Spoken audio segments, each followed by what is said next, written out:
अस्सलाम वालेकुम।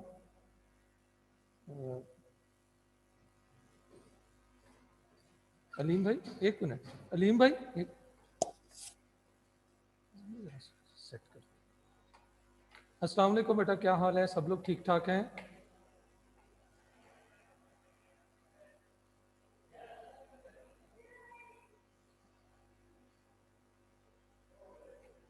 ओके जी, next topic start करते हैं फिर। कल हमने लास्ट में पढ़ा था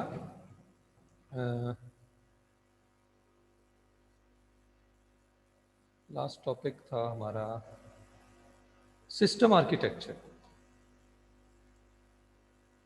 जी, अली हमजा। सर कुछ क्वेश्चंस थे आपसे जी डिस्कस जी, करने थे। पूछें पूछें पूछें। सर इधर कंप्यूटर हार्डवेयर में पेरिफेरल डिवाइसेस का लिखा हुआ है सर, वो कौन सी डिवाइसेस बस होती हैं? आप जहन में रखें कि कंप्यूटर के सीपीयू के साथ, सेंट्रल प्रोसेसिंग यूनिट के साथ जो भी डिवाइसेस लगी हुई होती हैं सबको पेरिफेरल डिवाइसेस कहते हैं। सर सीपीयू खुद नहीं है पेरिफेरल नहीं, डिवाइस? सीपीयू खुद पेरिफेरल डिवाइस नहीं है। कंप्यूटर का बुनियादी ऑब्जेक्टिव है डेटा को प्रोसेस करना। तो प्रोसेसिंग सिस्टम के साथ जो भी अटैच है वो सब पेरिफेरल डिवाइसेस हैं। सीपीयू खुद पेरिफेरल डिवाइस नहीं है। ठीक हो गया सर। और डेस्कटॉप पर्सनल कंप्यूटर में सर इन्होंने बताया हुआ है कि मतलब आप ये कंप्यूटर को टर्मिनल भी यूज कर सकते हैं और हाँ, पर्सनल भी यूज कर सकते हैं, बिल्कुल पर सर बिल्कुल। इन्होंने लास्ट लाइन में लिखा हुआ है बट ये खुद डाटा प्रोसेस नहीं कर सकता, ये इसका नहीं, मेन ये नेटवर्क डाटा नहीं, प्रोसेस करेगा। ये गलत है। मतलब गलत नहीं है, ये हमारा ज़रा अंडरस्टैंडिंग की बात है थोड़ी सी। मैं समझा देता हूँ आपको इसमें क्या चीज़ है जो आपको शायद कंफ्यूज कर रही है। एक जस्ट अ मिनट, आप थोड़ा सा वेट कीजिएगा। वो फाइल हमारे नेटवर्क पे पड़ी है, वो शेयर नहीं हो रही है। एक मिनट।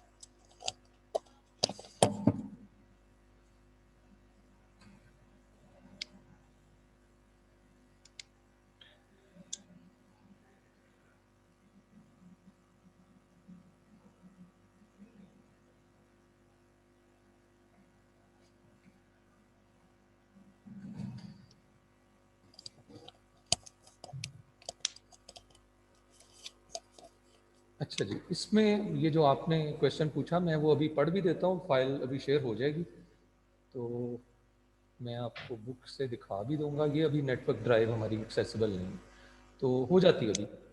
तो इसका सर वो जो जो उसके अंदर बताया हुआ है, जो लिखा हुआ है, वो सिर्फ एक उसको उसका थीम समझने की कोशिश आपने करनी है।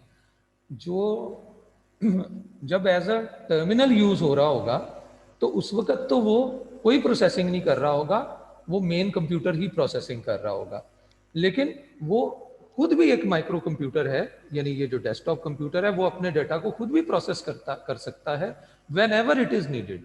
तो आप समझो कि आम टर्मिनल से इसका फर्क ही ये है कि ये अपने डेटा को खुद भी प्रोसेस कर सकता है। ठीक हो। ठीक है, जी सर।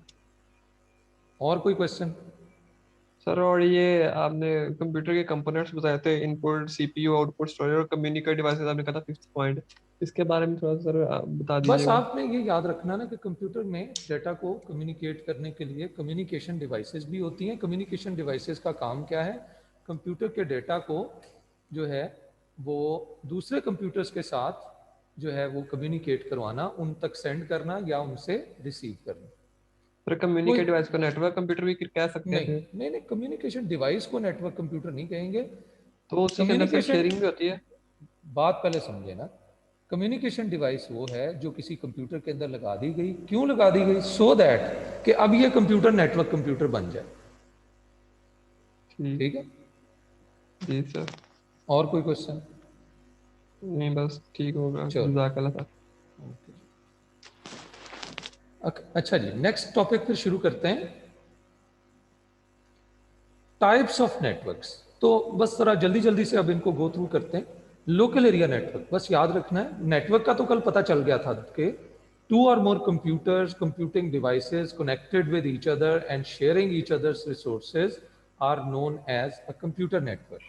ठीक है जी, दो से ज़्यादा कंप्यूटर्स हों, कंप्यूटिंग डिवाइसेस हों, उनको आपस में कनेक्ट कर लें तो फिर क्या बन जाता है? कंप्यूटर नेटवर्क बन जाता है। बस आपने याद रखना है कि अगर एक जो है तो कंप्यूटर नेटवर्क लेकिन विद इन अ बिल्डिंग है, विद इन अ रूम है, ठीक है जी, तो उसे हम कहेंगे लोकल एरिया नेटवर्क। ठीक है जी, छोटा network, small network, local area network. ठीक है, उसे हम कहेंगे local area network. Wide area network क्या है? बहुत सारे लोकल एरिया नेटवर्क्स को आपस में कनेक्ट कर दें। यानी आप कह सकते हैं कि ये एक बिगर नेटवर्क है, वाइड नेटवर्क है, जिसके अंदर बहुत सारे लोकल एरिया नेटवर्क्स को इकट्ठा कर दिया गया, तो उसे हम कहेंगे wide area network. Local area network की एग्जांपल हो सकती है हमारे कॉलेज की लैब के अंदर कंप्यूटर्स का नेटवर्क, वो लोकल एरिया नेटवर्क है। ठीक है, तो वाइड एरिया नेटवर्क क्या है? जहां पे बहुत सारे लोकल एरिया नेटवर्क्स को इकट्ठा कर दिया गया हो, जैसा कि इंटरनेट है। इंटरनेट जो है, इसके अंदर बहुत सारे नेटवर्क्स मौजूद हैं, पीटीसीएल का मौजूद है, जो है वो नया टेल का नेटवर्क मौजूद है, हमारे अपने कंप्यूटर्स इसके अंदर मौजूद हैं, बहुत सारी कंपनियों ने अपने नेटवर्क्स इसके साथ अटैच किए हुए हैं, तो ये एक वाइड एरिया नेटवर्क। ठीक है, अगला पॉइंट है WLAN, wireless local area network. बस याद रखना है तो लोकल एरिया नेटवर्क ही है, लेकिन अगर लोकल एरिया नेटवर्क में कंप्यूटर्स जो हैं आपस में कनेक्टेड भी हों लेकिन विदाउट वायर, वायर के बगैर कनेक्ट, तो बस ये भी लोकल एरिया नेटवर्क ही है। बस आप कह लो कि लोकल एरिया नेटवर्क की एक स्पेशल फॉर्म है या स्पेशल किस्म कह लें। ठीक है, it is a local area network in which all the computers are connected without wire. ठीक है, वायर के बगैर कनेक्टेड है। ठीक है जी, वायरलेस मीडियम के जरिए से। SAN, storage area network. Storage area network वो होता है ऐसा नेटवर्क जिसमें बहुत सारे कंप्यूटर्स कनेक्टेड हैं और उनका बेसिक काम ही क्या है? डेटा को स्टोर करना, जिनका मेजर ऑब्जेक्टिव ही डेटा स्टोरेज है। इसकी छोटी सी मैं आपको मिसाल बता देता हूँ। गूगल, फेसबुक, ये इस तरह के जो इदारे हैं, ये स्टोरेज एरिया नेटवर्क्स को जो है वो यूज कर रहे होते हैं, मोबाइल कंपनीज यूज कर रही होती हैं, क्योंकि ये आमतौर पर वो कंपनीज यूज करती हैं जिन्होंने बहुत ज्यादा डेटा को स्टोर करना होता है। मोबाइल फ़ोन कंपनीज क्या हैं? वो आप जहाँ भी मोबाइल के जो मुख्तलिफ टावर्स होते हैं, जहाँ जहाँ से आप गुजर रहे होते हैं, टावर आपकी इंफॉर्मेशन को कलेक्ट कर रहा होता है, और जाहिर सी बात है उसको कलेक्ट करके उसने स्टोर भी तो करना है। तो स्टोर करने के लिए, क्योंकि ये ह्यूज अमाउंट ऑफ डाटा होता है, इसे बिग डाटा भी बोलते हैं, तो ये एक कंप्यूटर में तो आ नहीं सकता, तो फिर मल्टीपल कंप्यूटर्स को जोड़ के कनेक्ट करके और हम जो है वो एक नेटवर्क बना देते हैं। लेकिन बुनियादी मकसद उनका यही होता है, बेसिक पर्पस उनका यही होता है कि वो डेटा की स्टोरेज के लिए, huge amount of data storage के लिए वो यूज किए जाते हैं। आमतौर पर डेटा सेंटर्स होते हैं जहाँ पे स्टोरेज एरिया नेटवर्क्स, बहुत बड़े बड़े रूम है, वहाँ पे काफ़ी सारे कंप्यूटर्स पड़े हुए हैं और हर कंप्यूटर में बहुत हैवी किस्म की डिस्क्स जो हैं वो लगाई हुई हैं, सो दैट कि वो डेटा स्टोर कर सके। सर सर एक मैन भी होता है, मेट्रोपॉलिटन एरिया नेटवर्क। बस वो उसको आप इस तरह से ले लें कि ऐसा नेटवर्क जो विद इन अ सिटी हो, जिसमें बहुत सारे लोकल एरिया नेटवर्क तो हो लेकिन इतना वाइड ना हो कि वो कई मुल्कों में फैला हुआ हो, कई शहरों में फैला हुआ हो। बस वो उसकी एक हदबंदी ये हो कि वो विद इन अ सिटी हो, तो उसे हम कह देते हैं मैन, मेट्रोपॉलिटन एरिया नेटवर्क। यहाँ नहीं लिखा हुआ था इसलिए मैंने नहीं उसको बताया, तो बड़ी अच्छी बात है, इन्होंने पूछ लिया। Metropolitan area network contains many local area networks connected with each other, but it covers the area of a city। ठीक है जी, but these networks should be within a city। वो जो उसके अंदर नेटवर्क्स मौजूद होंगे, वह जो मेट्रोपॉलिटन एरिया नेटवर्क में, वो सारे के सारे विद इन अ सिटी ही होंगे। ठीक है, while there are several topologies like star network, ring network, बस नेटवर्क एंड ट्री नेटवर्क। ये ज़रा थोड़ा सा मैं आपको डायग्राम बना के जल्दी जल्दी से इस टॉपिक को भी कवर करते हैं। आगे फिर जो है नेक्स्ट चीज़ें पढ़ेंगे। और अब हार्डवेयर का असल, अब आज से हम शुरू करेंगे कि हार्डवेयर के कंपोनेंट्स को, CPU, input devices, output devices, ये सारा डिटेल से आज फिर देखेंगे इंशाल्लाह। तो अभी मैं थोड़ा सा पहले आपको टपोलॉजीज़ के बारे में बताता हूँ कि टपोलॉजी क्या होती है।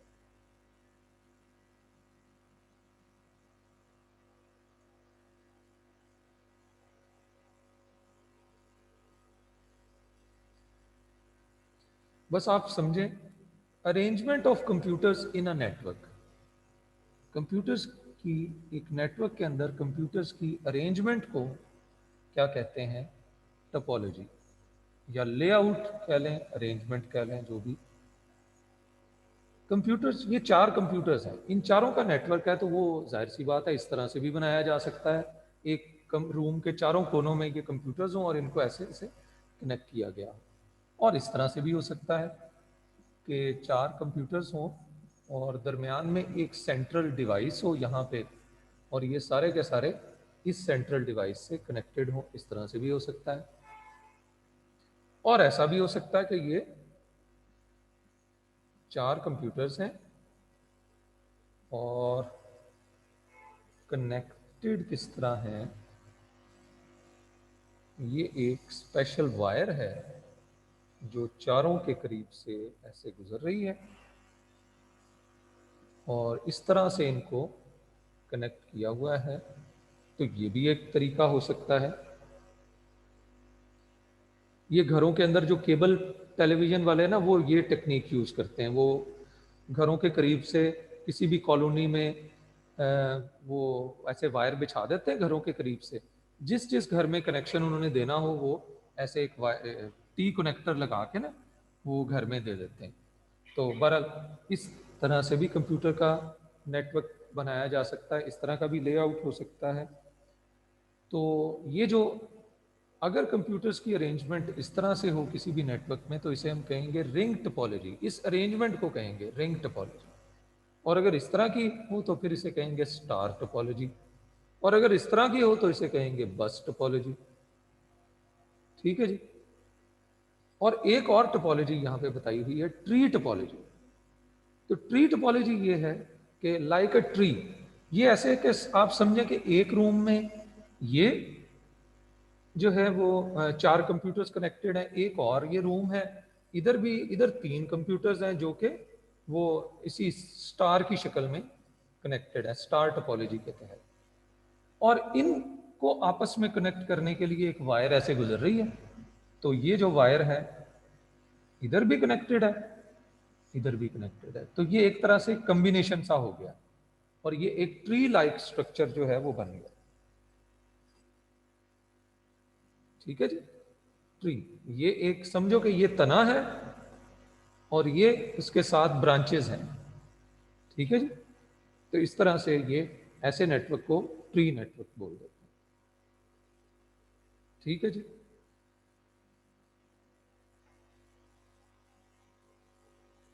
जी उसामा। सर ये ट्री नेटवर्क में सिर्फ जो स्टार नेटवर्क्स हैं वही ऐसे बस से जुड़ सकते हैं या फिर बस नेटवर्क भी जुड़ सकते हैं बस से? वो भी जुड़ सकते हैं, वो भी जुड़ सकते हैं। ओके ठीक सर। है। लेकिन यूजुअली ज़्यादातर ऐसा होता है कि रूम्स में ये स्टार नेटवर्क और साथ में एक वायर बिछा दी जाती है जो कि एज अ बस, जो यानी इनको आपस में कनेक्ट करने के लिए यूज़ की जाती है। ठीक है। और सर ये स्टार नेटवर्क में जो डिवाइस है और बस नेटवर्क में बस है, इन दोनों में से क्या नहीं, फर्क है? सिर्फ कोई बस नेटवर्क, एफिशिएंसी भी फर्क पड़ता बस, है? हाँ, बहुत सारी चीज़ें हैं। मतलब आपको तो हमने बेसिक सी चीज़ें बतानी है, लेकिन इसमें बहुत फ़र्क होता है मतलब चीज़ों में। यहाँ पे कोई एक्स्ट्रा डिवाइस नहीं लग रही, बल्कि ये एक सिंपल वायर ही है जो कि इस वायर को बस बोलते हैं। और यहाँ पे ये हब या स्विच यूज़ किया जाता है, ये स्पेशल डिवाइस जो है। ठीक है। तो ये ज़्यादा कंपैरेटिवली इसके पर्सपेक्टिव में ये ज़्यादा एफिशिएंट है। लेकिन इधर वायर को हमें ज़्यादा लगानी पड़ेगी, हर कंप्यूटर के लिए एक अलहदा वायर लगानी पड़ेगी। तो ये ज़रा कुछ इसके हैं, मतलब प्रोज एंड कॉन्स हैं हर एक के। किसी की कॉस्ट थोड़ी सी ज़्यादा है, किसी में वायर ज़्यादा लगेगी, किसी के फीचर्स जो है वो कम है, किसी में कोई ड्रॉबैक है। हर एक का कोई ना कोई फ़ायदा है। प्राइस ज़्यादा होना भी तो एक ड्रॉबैक है ना। तो इस तरह के ये चीज़ें हैं। आमतौर पर जो कंप्यूटर नेटवर्क्स का सब्जेक्ट पढ़ रहे होते हैं उनको फिर ये सारी चीज़ें हम बताते हैं। ठीक है जी। यस। और सर डिटेल से। आपने बताया कि लोकल एरिया नेटवर्क में कंप्यूटर जुड़े होते हैं और जो वाइड एरिया नेटवर्क है उसके अंदर लोकल एरिया नेटवर्क का वो नेटवर्क होता है, यानी कि हम ये कह सकते हैं कि वो नेटवर्क का नेटवर्क है वाइड एरिया हाँ नेटवर्क। बिल्कुल बिल्कुल कह सकते हैं, बिल्कुल कह सकते हैं। यानी बहुत सारे नेटवर्क्स का ओके सर। एक बड़ा नेटवर्क। इंटरनेट को कहते ही नेटवर्क ऑफ नेटवर्क्स है, नेटवर्क ऑफ नेटवर्क्स। और इंटरनेट एक वाइड एरिया नेटवर्क। चलें जी, अगला टॉपिक अब शुरू करते हैं। टोपोलॉजीज का भी पता चल गया। अगला टॉपिक अब हमारा है क्लाइंट सर्वर कंप्यूटिंग। मैंने स्टैंड अलोन कंप्यूटर का वर्ड हमने पढ़ा था। अगर आपके पास एक कंप्यूटर है, आपका अपना कंप्यूटर है, और आप उसके ऊपर अपने सारे डेटा को प्रोसेस कर रहे हैं, तो उसे हम कहेंगे स्टैंड अलोन कंप्यूटिंग। कि ये जो कंप्यूटिंग हो रही है ये किसी एक कंप्यूटर के ऊपर हो रही है, वो किसी और से सपोर्ट नहीं ले रहा। तो इस तरह की कंप्यूटिंग को हम कहेंगे स्टैंड अलोन कंप्यूटिंग। ठीक है जी, क्लियर? अच्छा, उसके बाद क्लाइंट सर्वर कंप्यूटिंग जो है, ये क्या चीज है? Client server computing describes one level of interaction found between computers in system architecture। इसको और ज्यादा मैं एलेबोरेट कर देता हूं। यहां पे तो बस ये बताया कि वन लेवल इंटरेक्शन होता है, एक लेवल का इंटरेक्शन होता है। मतलब किसी कंप्यूटर को कहेंगे एक लेवल है क्लाइंट्स का और एक लेवल है सर्वर्स का, यानी ये मतलब इनके दरमियान एक लेवल है। ठीक है, या इसको और ज्यादा बेहतर तरीके से आप समझने के लिए मैं आपको समझा सकता हूं कि client server computing is a type of computing in which some computers are requesting services from other computers which are known as servers। जो रिक्वेस्ट कर रहे होते हैं सर्विसेज के लिए उन्हें कहते हैं क्लाइंट कंप्यूटर, और जो सर्विसेज दे रहे होते हैं उन्हें कहते हैं सर्वर कंप्यूटर। तो क्लाइंट सर्वर कंप्यूटिंग कंप्यूटिंग का एक ऐसा तरीकाकार है जिसके अंदर एक लेवल के ऊपर वो कंप्यूटर होता है, या होते हैं एक से ज्यादा सर्वर्स भी हो सकते हैं, जो दूसरे कंप्यूटर्स को कुछ ना कुछ सर्विसेज दे रहे होते हैं, नॉट ऑल। और दूसरे लेवल पे वो कंप्यूटर्स होते हैं जो सर्विसेज को ले रहे होते हैं, उन्हें क्लाइंट कहते हैं। लेकिन जरूरी नहीं कि वो तमाम सर्विसेज ही सर्वर से ले रहे हो, वो काफी सारे काम खुद कर रहे हो और कुछ जो है वो सर्वर से सर्विसेज ले रहे हैं। ठीक है, clear? Client server server computing का पता चल गया। यानी वो मैंने स्टैंड अलोन कंप्यूटिंग तभी पहले बताया। स्टैंड अलोन कंप्यूटिंग में जो कंप्यूटर है वो किसी दूसरे से सपोर्ट नहीं ले रहा, वो सारे अपना काम जो है वो खुद कर रहा है। ना डाटा स्टोरेज की सर्विस ले रहा है, ना प्रिंटिंग की सर्विस ले रहा है, ना डाटा प्रोसेसिंग की सर्विसेज ले रहा है। ठीक है जी, ना ब्रॉडकास्टिंग की सर्विसेज ले रहा है, कोई सर्विस नहीं ले रहा, सारा काम खुद कर रहा है। लेकिन क्लाइंट सर्वर कंप्यूटिंग के अंदर जो कंप्यूटिंग के कामों के अंदर वो दूसरे कंप्यूटर्स की सर्विसेज को भी यूज कर रहा होगा, और इस तरह के एनवायरनमेंट को, इस तरह की कंप्यूटिंग को हम कहेंगे क्लाइंट सर्वर कंप्यूटिंग। तो क्लाइंट सर्वर कंप्यूटिंग के दो मेन कंपोनेंट्स हैं, one is the server and second one is client. Server is the machine that is dedicated to providing a particular function और सर्विस। मैं बार बार वर्ड सर्विस का ही बोलता रहा हूं, लेकिन यहां पे इन्होंने एक और वर्ड भी ऐड कर दिया, फंक्शन। ठीक है जी, और ज्यादा एलेबोरेट करने के लिए कि सर्वर वो कंप्यूटर है जो डेडिकेट जिसको कर दिया गया है, यानी जिसका काम ही ये है कि वो दूसरे कंप्यूटर्स को services they, providing a particular function और सर्विस। ठीक है जी, जो दूसरे कंप्यूटर्स को कोई सर्विसेज जो है वो प्रोवाइड करे। किन को प्रोवाइड करे? Requested bye a client. वो सर्विस किसने रिक्वेस्ट की होगी? क्लाइंट ने की होगी। इसकी छोटी सी एक एग्जांपल मैं देता हूं अभी, कि ये जो बार बार मैं वर्ड बोल रहा हूं सर्विस, तो ये असल में क्या है? तो मिसाल के तौर पर ये एक कंपनी है, उन्होंने एक पावरफुल कंप्यूटर ये रखा हुआ है, इसमें हार्ड डिस्क भी बहुत बड़ी हार्ड डिस्क लगी हुई है, बहुत आला क्वालिटी की, और इसमें एक प्रिंटर भी यहाँ पे अटैच्ड है, इसके साथ एक प्रिंटर भी अटैच्ड है।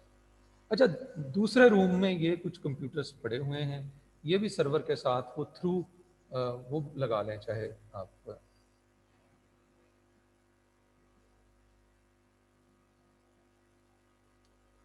ये यहाँ पे हो सकता है वो जो स्विच है। तो अब इस कंप्यूटर के पास प्रिंटर नहीं है, इसने अपना डाटा प्रिंट करना है, तो ये कमांड दे रहा है इसको, ये क्लाइंट कंप्यूटर, इसने रिक्वेस्ट की कि मुझे ये सर्विस दो, डाटा प्रिंटिंग की सर्विस दो। इसने जैसे ही इसके पास रिक्वेस्ट गई, इसने डाटा वो प्रिंट कर दिया। इसने एक बंदा भेजा इस ऑफिस में कि वो मेरा डाटा, या हो सकता है ये इसी रूम में वो कंप्यूटर को उठा के जाके प्रिंटर से प्रिंट कर लेगा, लेकिन इसको डाटा को प्रिंट करवाने के लिए इसकी ज़रूरत पड़ी। ठीक है जी, इस कंप्यूटर की हार्ड डिस्क फिल हो गई है और अब इसने अपना कुछ डाटा स्टोर करना है तो अब वो कैसे स्टोर करे, उस सर्वर के ऊपर स्टोर कर सकता है। कभी कभी ये भी होता है कि इसको अपना डेटा दूसरों के साथ शेयर करना है, तो वो अपने कंप्यूटर पे नहीं रखता डेटा, बल्कि इस पे जो स्टोरेज डिवाइस है जिसको दूसरे भी एक्सेस कर सकते हैं, यहाँ रख लेता है, तो यहाँ से भी दूसरे कंप्यूटर इसको एक्सेस कर लेते हैं। ये सब क्लाइंट है, और ये कंप्यूटर जो है सर्वर है जो सर्विसेज दे रहा है। ठीक है जी, क्लाइंट और सर्वर के बारे में पता चल गया। चले जी, अली हमजा आप कोई क्वेश्चन पूछना चाह रहे हैं? सर ये एक दूसरे को डाटा शेयर नहीं कर सकते, सर्वर के थ्रू ही कर सकते वो हैं? थ्रू, हाँ जी, सर्वर के थ्रू ही करें, क्योंकि इनका डायरेक्ट कनेक्शन तो कोई है ही नहीं। वैसे भी देखें, क्या है इनका कोई डायरेक्ट कनेक्शन? वो सर जी, उसामा फयाज। सर आपने बताया कि जो क्लाइंट्स कंप्यूटर होते हैं वो कुछ सर्विसेज खुद कर रहे होते हैं हाँ और कुछ सर्विसेज ले रहे होते हैं, हाँ। लेकिन जो सर्वर है वो खुद भी कुछ कर रहा होता है या सिर्फ सर्व ही कर रहा होता है? देखिए, उसका यही बड़ा काम है कि वो दूसरों को सर्विसेज दे रहा है, लेकिन वो सर्विसेज के साथ साथ एडमिनिस्ट्रेशन, कंट्रोलिंग, बहुत सारे काम कर रहा होता है। और ठीक है जी, लेकिन क्लाइंट कंप्यूटर को यही लग रहा होता है कि ये तो मुझे ही सर्विस दे रहा है, हालांकि वो इसके अलावा बहुत सारे काम कर रहा होता है। वो किसी की सर्विस को ब्लॉक भी कर सकता है, ठीक है जी, उसने प्रायोरिटी सेट की हुई होती हैं, बहुत सारी मैनेजमेंट जो है वो ये कर रहा होता है। हो सकता है ये कंपनी का जो है वो सीईओ हो, तो इसकी प्रायोरिटी अगर कि दोनों की एक टाइम पे रिक्वेस्ट आ जाए तो किसको प्रायोरिटी दी जाएगी? इसको दी जाएगी। तो वो इस तरह की चीजें भी मैनेज कर रहा होता है। यानी आपके क्वेश्चन का आंसर है यस, यस, कि वो सिर्फ इनको सर्विसेज ही नहीं दे रहा होता, बहुत सारे और भी मैनेजमेंट टास्क जो हैं, प्रोसेसिंग के टास्क जो हैं वो परफॉर्म कर रहा होता है।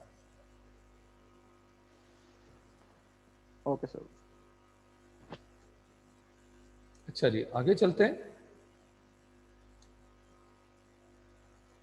Server can range in power from top and servers, top and super server capable of driving thousands of network users।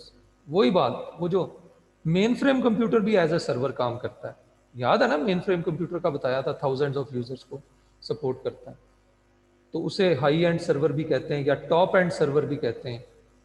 और लो एंड सर्वर्स भी हो सकते हैं, which are typically a powerful PC. जो मैंने अभी आपको एग्जांपल दी, ये लो एंड सर्वर है, ये बस 3, 4 या 10 बंदे हैं, सिर्फ उनको सपोर्ट कर रहा है, उनकी डेटा वगैरह को मैनेज कर रहा है। अगर ज़्यादा लगा देंगे इसके साथ कंप्यूटर, तो सर्वर का रिस्पांस जो है ना वो बहुत स्लो हो जाएगा, और अल्टीमेटली जो क्लाइंट कंप्यूटर्स पे जो लोग काम कर रहे हैं वो कहेंगे नहीं जी, हमारा नेटवर्क जो है ना, हमारा सिस्टम, कंप्यूटिंग सिस्टम इतना बेहतर नहीं है, यहाँ तो बड़ा डिले होता है अक्सर। तो वही बात है कि कैपेबिलिटी इसकी आहिस्ता आहिस्ता फिर वो कम हो जाएगी जितने ज़्यादा ये कंप्यूटर्स को सर्व कर रहा हो। ठीक है,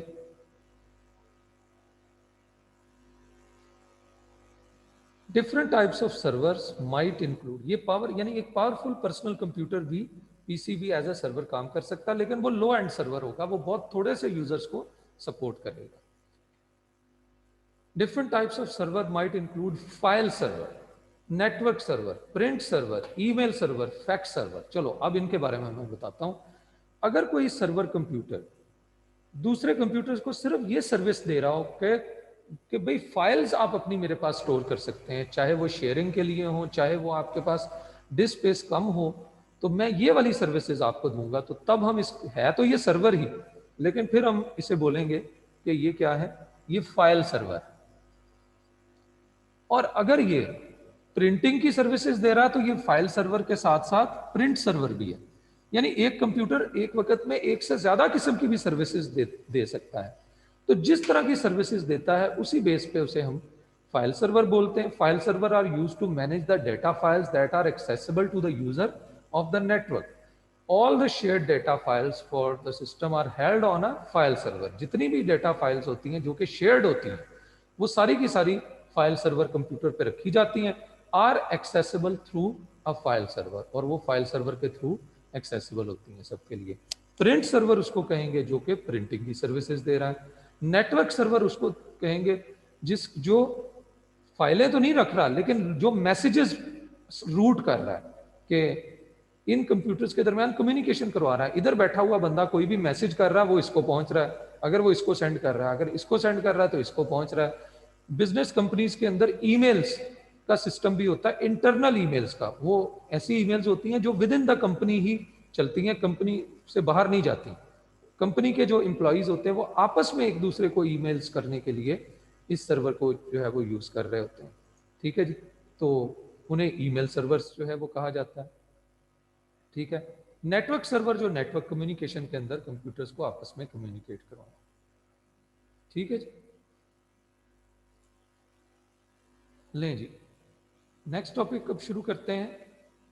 सीपीयू, सेंट्रल प्रोसेसिंग यूनिट, हमारे कंप्यूटर का जो सबसे अहम कंपोनेंट है वो CPU, the most important component of your computer. और ये इतना इंपॉर्टेंट कंप्यूटर है कि चलो मैं एक एग्जांपल से समझाता हूँ कि इसकी इंपॉर्टेंस कितनी है, सीपीयू की इंपॉर्टेंस कितनी है। अच्छा, आप में से किस किस के पास कंप्यूटर है? कंप्यूटर, लैपटॉप, मोबाइल की बात नहीं कर रहा अभी, अभी जरा मैं कंप्यूटर की बात कर रहा हूं। चलो जी, अभी गर्ल्स में से किसी से पूछ लेते हैं।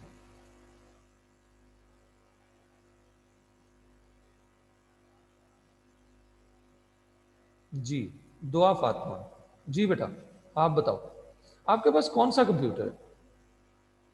सर एचपी का। जी, एचपी का कंप्यूटर है कौन सा?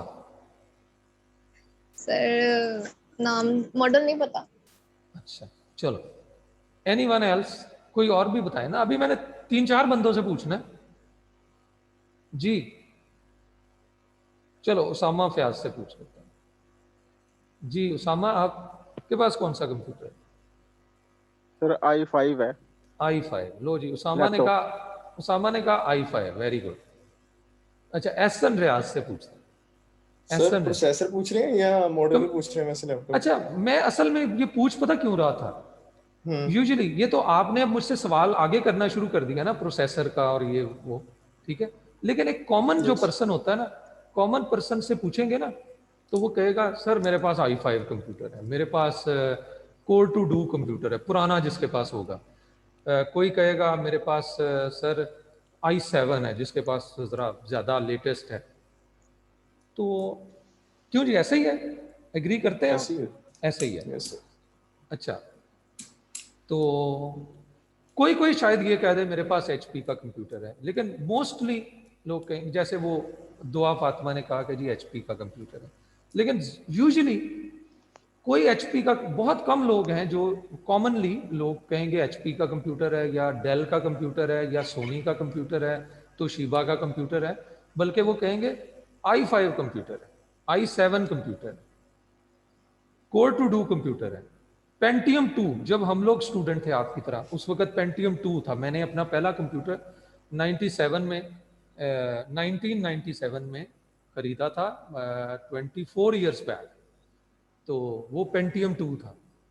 तो उस वक्त इस तरह के, असल में जो कंप्यूटर के अंदर जो सीपीयू है ना, उसका नाम है i7, वो है i7, i5 या पेंटियम 2 या कोर 2। तो कंप्यूटर का सीपीयू इतना इंपॉर्टेंट है कि हम अपने कंप्यूटर को भी वही नाम दे देते हैं कॉमनली। मैं ये नहीं कह रहा कि सब लोग ही कहते हैं, लेकिन कॉमनली लोग जो है वो क्या कहते हैं, जब भी पूछें किसी से कंप्यूटर का, तो जो उसके कंप्यूटर के सीपीयू का नाम होता है वही नाम हम किसको दे देते हैं, अपने कंप्यूटर को। यानी इतना वो वैल्यूएबल कंपोनेंट है सीपीयू। क्यों जी, फॉलो किया मेरी बात को?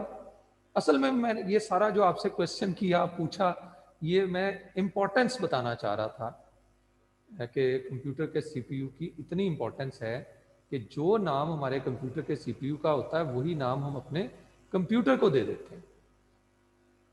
आपकी बुक कह रही है कि ये ब्रेन ऑफ कंप्यूटर है, ब्रेन ऑफ कंप्यूटर। सीपीयू क्या है जी? ब्रेन ऑफ कंप्यूटर,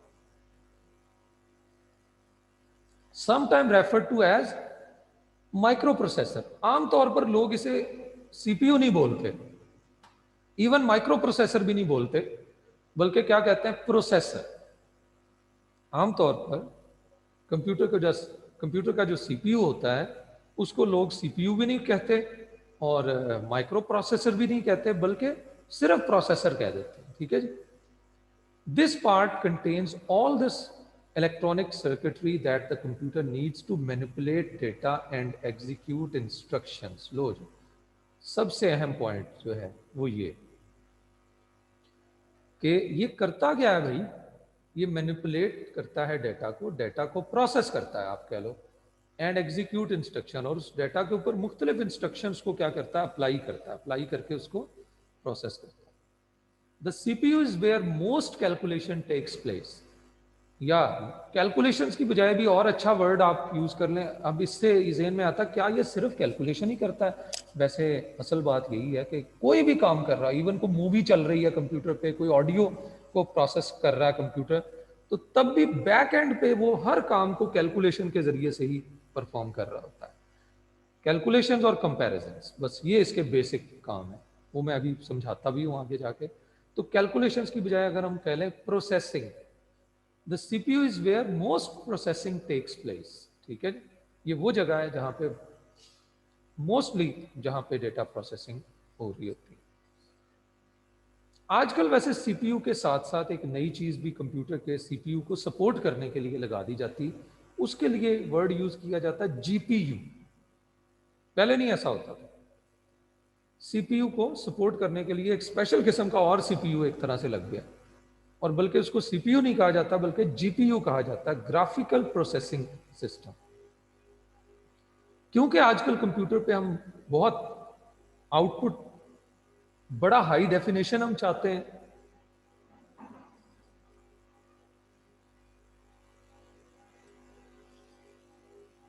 ठीक है जी, बहुत अच्छा हम आउटपुट चाह रहे होते हैं, गेम्स वगैरह को हम बड़ा रियलिस्टिक एक्सपीरियंस हम लेना चाह रहे होते हैं गेम्स वगैरह का, तो इसलिए 3D जो है इफेक्ट्स और इस तरह की चीज़ें हम कंप्यूटर के ऊपर जो है वो करना चाह रहे होते हैं। तो इसलिए आजकल कंप्यूटर के अंदर सीपीयू के साथ साथ जीपीयू को भी यूज़ किया जाता है, but not in all computers, लेकिन तमाम कंप्यूटर्स में ऐसा नहीं होता। तो आजकल जो लेटेस्ट कंप्यूटर्स आ रहे हैं उनके अंदर ये चीज़ जो है वो होती है। Despite the incredibly vast amount of electronic circuitry contained within a CPU, it is actually physically incredibly small। हालांकि इसके अंदर बहुत सर्किट, बड़ा एक सर्किट्स होते हैं, लेकिन वो बड़ा उसको मिनिएचराइजेशन करके तो वो इनक्रेडिबली स्मॉल होता है। तो मैंने आपको कल के लेक्चर, प्रीवियस जो लेक्चर था उसमें भी बताया था थोड़ा सा। तो ये एक माइक्रोचिप होती है कंप्यूटर के, जो मदरबोर्ड के ऊपर ये चिप लगी होती है, और ये जो है बड़े अच्छे तरीके से ये मतलब डेटा को प्रोसेस कर रही होती है, और बहुत सारा बड़ा इसमें सर्किट होता है, तो उसके ज़रिए से ये काम कर रही होती है। तो ये जो है इसको एक चिप के अंदर बस किया होता है, बनाया होता है। ठीक है जी। सीपीयू के अब कंपोनेंट्स थे, मतलब ये आगे उसके साइज़ के बारे में कि इतना कम साइज़ होता है कि वो एक जो है, consider just how powerful your small computer, essentially small computer yet it fits in your pocket. Smartphone जो होता है वो एक छोटा सा कंप्यूटर है, आपकी पॉकेट में भी आ जाता है, और उसके अंदर सीपीयू लगा होता है। आप खुद सोचें कि वो सीपीयू कितना छोटा होगा। तो आपके मोबाइल के जो सीपीयूज होते हैं, प्रोसेसर्स होते हैं, वो तो और स्मॉल होते हैं, उसमें ऐसी टेक्नोलॉजी यूज की जाती है जो बहुत जो है वो कम जगह घेरे और ज़्यादा अच्छा काम करे। ठीक है, मैं और वो एनर्जी एफिशिएंट भी हो, बिजली भी कम इस्तेमाल करे। मोबाइल कहते हैं ना जी, मोबाइल की बड़ी बैटरी बड़ी अच्छी है, या मोबाइल बड़ा अच्छा है, बड़े काफ़ी ज़्यादा चल जाता है, एक दफ़ा जो है वो इसको चार्ज कर लें तो। पर आगे कंटिन्यू करते हैं। तो बहुत अहम टॉपिक जो है, अच्छा ये मैं बार बार कह रहा हूँ, बहुत अहम कंपोनेंट है, बहुत अहम टॉपिक है। पेपर में क्वेश्चन ज़रूर आता है आमतौर पर। जो प्रीवियस पेपर, मुझे तो 21 ईयर्स हो गए ये सीए के स्टूडेंट्स को पढ़ाते हुए ये कोर्स, तो तकरीबन हर पेपर के अंदर सीपीयू से रिलेटेड क्वेश्चन जरूर आते हैं। ठीक है जी। तो सीपीयू के 3 मेजर कंपोनेंट्स हैं, लेकिन सिर्फ 3 नहीं है, और भी हैं, वो भी मैं आपको बताऊंगा, ठीक है जी। तो 3 मेजर कंपोनेंट है, बेसिक कंपोनेंट्स हैं। ज़हन में रखें कि इसके अलावा भी सीपीयू के अंदर कंपोनेंट्स हैं, मतलब सीपीयू के अंदर कैशे मेमोरी भी होती है, सीपीयू के अंदर सीपीयू क्लॉक भी होता है। ये आगे जाके क्लॉक का भी शायद आए, कहीं होगा मेरा ख्याल, चलो आ जाएगा वो भी। सीपीयू क्लॉक भी होता है, ठीक है जी। सीपीयू के अंदर जो है वो वायर्स भी होती हैं स्पेशल किस्म की, ठीक है जी। तो पहले देख लेते हैं, पहले 3 बेसिक कंपोनेंट्स जो मेन कंपोनेंट्स हैं। रैम सीपीयू में नहीं होती, मदरबोर्ड सीपीयू में नहीं होती। तो सबसे पहले देखते हैं कंट्रोल यूनिट। तो मैं आपको पहले एक एग्जांपल से control unit, arithmetic logic unit और रजिस्टर्स, पहले मैं एक एग्जांपल दूंगा, फिर आपको ये समझाऊंगा। तो एग्जांपल में, अच्छा एक कंपनी है वो शूज बनाती है। कंपनी में किस किस टाइप के लोग होंगे, कौन बताएगा? कंपनी शूज बनाती है, 2-3 मेजर कैटेगरीज बता दें लोगों की कि इस कैटेगरी सर कुछ इस तरह के होंगे, कुछ ये काम करेंगे, कुछ ये करेंगे। मेजर जो कैटेगरीज जी जी, सामा फयाज सर कुछ लेबरर्स होंगे, कुछ हाँ, पैक करने वाले होंगे, कुछ कंट्रोल वो करने वाले होंगे, मैनेजर कुछ वगैरह, ऑर्डर कंट्रोल लेने करना, वाले होंगे। हाँ देखो पैक करने वाले भी लेबर ही हैं, तो 2 कैटेगरीज बना लेते हैं, कुछ लेबर है और कुछ मैनेजर्स हैं कंट्रोल करने वाले। कुछ बंदे एक फिजिकल काम कर रहे हैं, शूज बनाने के लिए, उसके डब्बों में पैक करने के लिए, जो भी उसका जो भी करना है, उसका पॉलिश या लगानी है मुझे, तो जो जो भी काम करने वाले कुछ लेबर सर ऑनर भी। वाले होंगे, और कुछ जो है वो कंट्रोल करने वाले, मैनेज करने वाले, ठीक है जी। तो और एक जगह भी होगी जहां जिस जगह पे वो रहकर काम करेंगे, ठीक है जी, वो प्लेस भी होगी। फैक्ट्री। चलो अब मैं आपको इसी चीज को लेते हुए मैं आपको समझाऊंगा कि सीपीयू के अंदर भी अरिथमेटिक लॉजिक यूनिट जो है ना, ये लेबरर की तरह है, जो लेबर है कंपनी की, जो काम कर रहे हैं, एक्चुअली काम कर रहे हैं। तो अरिथमेटिक लॉजिक यूनिट वो कंपोनेंट है सीपीयू का जो एक्चुअली काम करता है, जो एक्चुअली डेटा को प्रोसेस कर रहा होता है, ठीक है। अरिथमेटिक लॉजिक यूनिट जो एक्चुअली डेटा को प्रोसेस कर रहा होता है, ठीक है। Arithmetic logic unit perform all the mathematical and logical calculations. The ALU is arithmetic, यानी ये plus minus multiply divide, numbers की पावर लेना, इस तरह के मैथमेटिकल कैलकुलेशन करता है। और लॉजिकल ऑपरेशन क्या होते हैं? Less than, greater than, equal to, not equal to, इस तरह की जो है कंपैरिजंस वगैरह करना, ये अरिथमेटिक लॉजिक यूनिट का काम होता है। यानी अरिथमेटिक काम भी करता है और लॉजिकल काम भी करता है। The ALU is comprised of complex electronic circuitry that can add, subtract, divide, perform many other calculation. ये मैंने आपको बताया। Note that despite the seemingly limitless uses that have been found for computers nowadays, they are built with CPUs that can essentially only perform simple arithmetic comparison and calculation results. तो ये मैंने आपको पहले एक बात बताई थी कि चाहे कंप्यूटर पे कोई गेम चल रही है, आप कहते हैं सर इसमें अरिथमेटिक कैलकुलेशन कहाँ हो रही है इसमें भी। वो जो आपका ऑब्जेक्ट मूव कर रहा है ना, तो असल में क्या हो रहा है, उसकी पोजीशन में वैल्यू प्लस हो रही है कि अब इस जगह पे है, फिर इस पॉइंट पे आ जाए, फिर इस पॉइंट। ज्योमेट्री में यही होता है ना जी, एक पॉइंट है यहाँ पे, पॉइंट है 0 0, और अब अगला पॉइंट है, वो एक्स वाई कोऑर्डिनेट्स नहीं होते। अब जो अगला पॉइंट है ये है जी 9 20, यानी एक्स एक्सिस से 9 की तरफ, वाई एक्सिस की तरफ से 20 पे ये पहुंच गया। तो असल में तो क्या हो रहा है, एडिशन ही हो रही है, एक्स की वैल्यू में भी ऐड हो रहा है और वाई की वैल्यू में भी ऐड हो रहा है। तो असल में ये सारे काम पीछे जाहरी तौर पर तो हमें कंप्यूटर पे, कभी हम कोई गेम खेल रहे हैं, कभी हम कोई अकाउंटिंग का कोई फंक्शन परफॉर्म कर रहे हैं, कभी हम कोई इसके ऊपर जो है इंजीनियरिंग कोई डायग्राम्स बना रहे हैं, कभी कोई काम कर रहे हैं, लेकिन बैक एंड के ऊपर क्या है, बैक एंड पे यही अरिथमेटिक ऑपरेशन, कंपैरिजन, कैलकुलेशंस वगैरह यही हो रही होती है, ठीक है जी। ALU का पता चल गया सबको? चलो एंड पे लेता हूं क्वेश्चन, मैं तीनों आज पढ़ा दूं तो फिर एंड पे क्वेश्चन ले लेता हूं। उसके बाद है जी control unit. Control unit works like managers, ये मैनेजर्स की तरह काम कर रहा होता है, ठीक है जी, क्लियर? ये मैनेजर्स की तरह काम कर रहा होता है और ये खुद काम नहीं कर रहा होता बल्कि ALU को गाइड करता है कि अब तुमने ये काम करना है, अब तुमने प्लस करना है, अब तुमने माइनस करना है। तीन मेजर काम ये करता है। एक तो सबसे पहले, ये मैं यहां पे निशान लगाता जा रहा हूं, तीन मेजर काम है इसके। एक ये करता है एक्सट्रैक्ट, पहला काम ये करता है कंट्रोल यूनिट के मेमोरी से जो भी इंस्ट्रक्शंस हम कंप्यूटर को देते हैं उनको पहले क्या करता है, एक्सट्रैक्ट करता है, पिक करता है और फिर करता है डिकोड। उस इंस्ट्रक्शन को आप समझें कि उसको अंडरस्टैंड करता है, डिकोड करता है, उस इंस्ट्रक्शंस को देखता है कि उस इंस्ट्रक्शन में कहा क्या गया है। और तीसरा काम ये करता है एग्जीक्यूट, फिर उस इंस्ट्रक्शंस के मुताबिक ये काम करता है, उस इंस्ट्रक्शन को एग्जीक्यूट करता है, ठीक है जी।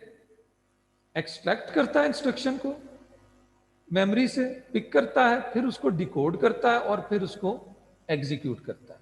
उससे उसके मुताबिक काम एग्जीक्यूट खुद नहीं करता, एग्जीक्यूट करवाता है ना, यानी इंस्ट्रक्शन को एग्जीक्यूट करता है, जिसने काम करना होता है वो उससे करवा के उसको जो है वो आउटपुट फिर प्रोवाइड करता है, ठीक है जी। लो जी, कंट्रोल यूनिट का भी पता चल गया। The control unit also control the input output devices, और ये कंप्यूटर की दूसरी डिवाइसेस को भी कंट्रोल करता है, ठीक है। नेक्स्ट है रजिस्टर्स, यानी ये तीन कंपोनेंट पहले आज हम पढ़ रहे हैं, बाकी इंशाल्लाह कल देखेंगे। कंट्रोल यूनिट, अरिथमेटिक यूनिट और रजिस्टर, ये तीन बेसिक कंपोनेंट्स हैं। Registers are special memory locations within the CPU that can be accessed extremely fast. अच्छा देखो, CPU के पास डेटा आएगा, इंस्ट्रक्शंस भी फेच करेगा वो कंट्रोल यूनिट, लेकिन वो फेच करके कहीं रखेगा भी तो सही। डेटा कहीं रखेंगे तो प्रोसेस होगा। जैसे मैथ्स के टीचर आपको कोई क्वेश्चन देते हैं, ठीक है, आप अपने माइंड, अल्लाह ताला ने आपको दिमाग दिया, आप उसको अपनी स्किल्स को, अपने माइंड को यूज करके आप सॉल्व करते हैं, लेकिन आप उसको पहले कहीं ना कहीं लिखेंगे किसी कॉपी पे, रजिस्टर पे। तो बिल्कुल इसी तरह कंप्यूटर को भी जो CPU को डाटा जो दिया जाता है, इंस्ट्रक्शंस जो उस तक पहुंचती हैं, उसको CPU कहीं ना कहीं रखता है। पहले जिस जगह पे वो रखेगा उसको कहेंगे register. Those are known as registers.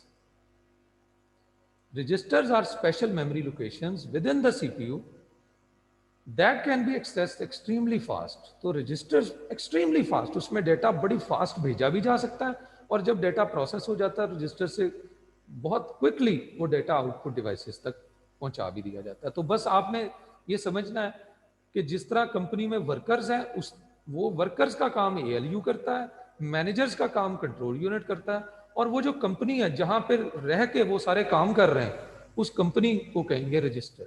तो जहां पे ये काम कर रहे हैं, जहां डेटा ला के रखा जा रहा है, जहां शूज जैसे कंपनी में बनाए जा रहे हैं, वो जो रूम्स हैं, वो प्लेसेस जो हैं, तो इसी तरह रजिस्टर वो प्लेस है जहां पे डेटा को ला के रखा जाता है, ताकि डेटा को कौन प्रोसेस कर दे, ALU प्रोसेस कर दे, ठीक है जी।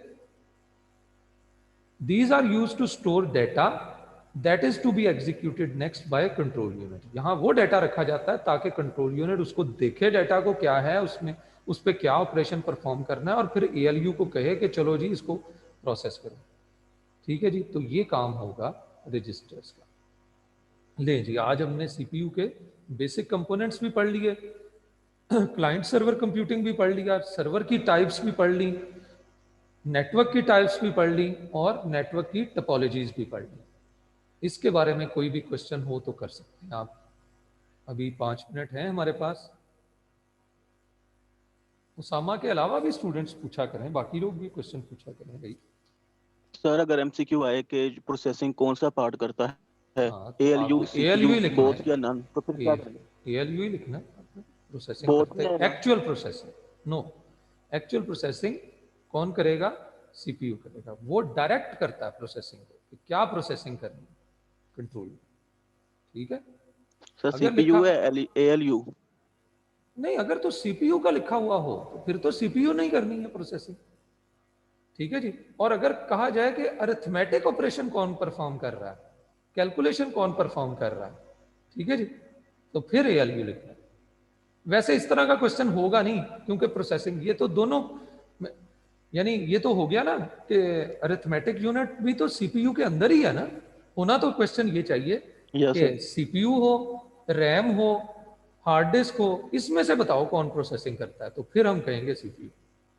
अलहदा अलहदा हो ना, तो एएलयू तो साथ इसलिए नहीं मेरे ख्याल में क्वेश्चन में दिया जाएगा क्योंकि एएलयू तो कंपोनेंट भी सीपीयू का ही है, समझे। मतलब ज्यादा एक्यूरेट तो होगा ना कि एएलयू। देखें, फिर क्वेश्चन भी फिर उसी तरह से पूछा जाएगा, फिर क्वेश्चन प्रोसेसिंग नहीं पूछा जाएगा, फिर पूछा जाएगा which component perform mathematical operation, या which is responsible of performing mathematical operation and logical operation, तो फिर ALU. Okay sir. Kashif ji, Mohammad Talha Kashif, Mohammad Talha Kashif. आवाज नहीं आ रही बेटा आप। मोहम्मद तलहा काशिफ,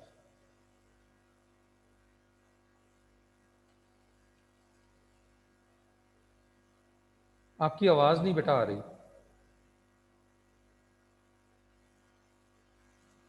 चलो, अरमगान, अरमगान आप क्वेश्चन कर लें इतनी देर में। अस्सलाम वालेकुम सर। वालेकुम अस्सलाम। सर मैंने ये पूछना था कि कल के लेक्चर से कि सुपर कंप्यूटर जो होते हैं वो सिंगल यूजर होते हैं कि मल्टीपल यूजर्स?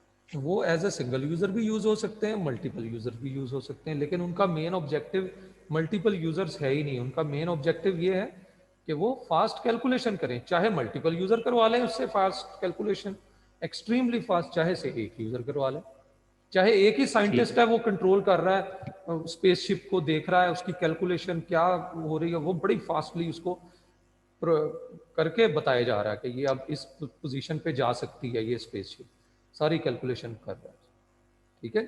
ठीक है सर। वो और सर आपने बताया कि रैम और मदरबोर्ड सीपीयू का पार्ट नहीं होते? नहीं होता। CPU is a micro processor, is a chip.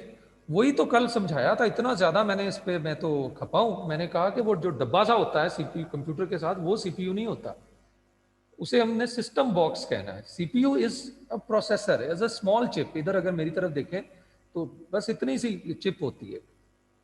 RAM ठीक है बिल्कुल सर। उससे अलहदा होती है, मदरबोर्ड के ऊपर बल्कि लगाया जाता है, सीपीयू को मदरबोर्ड के ऊपर लगाया जाता है। Yes sir. चलो जी, लास्ट टू क्वेश्चन। दुआ फातिमा जी, बेटा आप पूछ रहे क्वेश्चन। सर रजिस्टर्स का आपने बताया कि ये ड्यूरिंग प्रोसेसिंग जो सा है ये चीज़ों को स्टोर करता है, स्टोर ठीक है ना? करते हैं, मतलब ये वो प्लेस है, ये स्टोरेज स्पेस है जहां डेटा को लाके रखा जाता है ताकि उसको क्या किया जाए, प्रोसेस किया। Yes sir. तो सर ये मतलब प्रोसेसिंग जब कंप्लीट हो जाती है तो ये डाटा डिलीट हो जाता है? नहीं, डेटा पड़ा रहता है उसके अंदर वैसे ही जब तक कंप्यूटर ऑन हो। जब नया डेटा आता है तो वो पुराने के ऊपर ऑटोमेटिकली ओवरराइट हो जाता है, यानी डिलीट करने की जरूरत ही नहीं होती। Okay, thank you sir. चलें जी, लास्ट क्वेश्चन, एहसन रियाज। सर ये सुपर कंप्यूटर में आर्टिफिशियल इंटेलिजेंस का कॉन्सेप्ट होता है कि नहीं? आर्टिफिशियल इंटेलिजेंस तो एक्चुअली बेस्ड कंप्यूटर के हार्डवेयर से रिलेटेड नहीं है। एआई के बहुत सारे सॉफ्टवेयर्स होते हैं, ठीक है जी। तो बहरहाल सुपर कंप्यूटर आर्टिफिशियल इंटेलिजेंस के लिए बहुत ही फेवरेबल है। आर्टिफिशियल इंटेलिजेंस तो आप अपने आम कंप्यूटर के अंदर भी ला सकते हैं।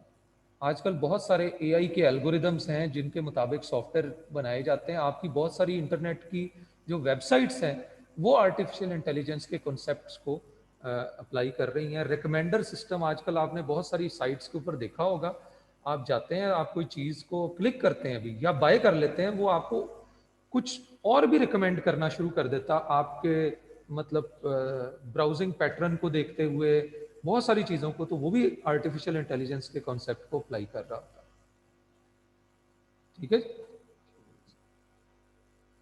चलें जी, आज के लिए फिर इतना ही काफ़ी है, बाकी फिर कल देखें। ओके जी, अल्लाह हाफ़िज़।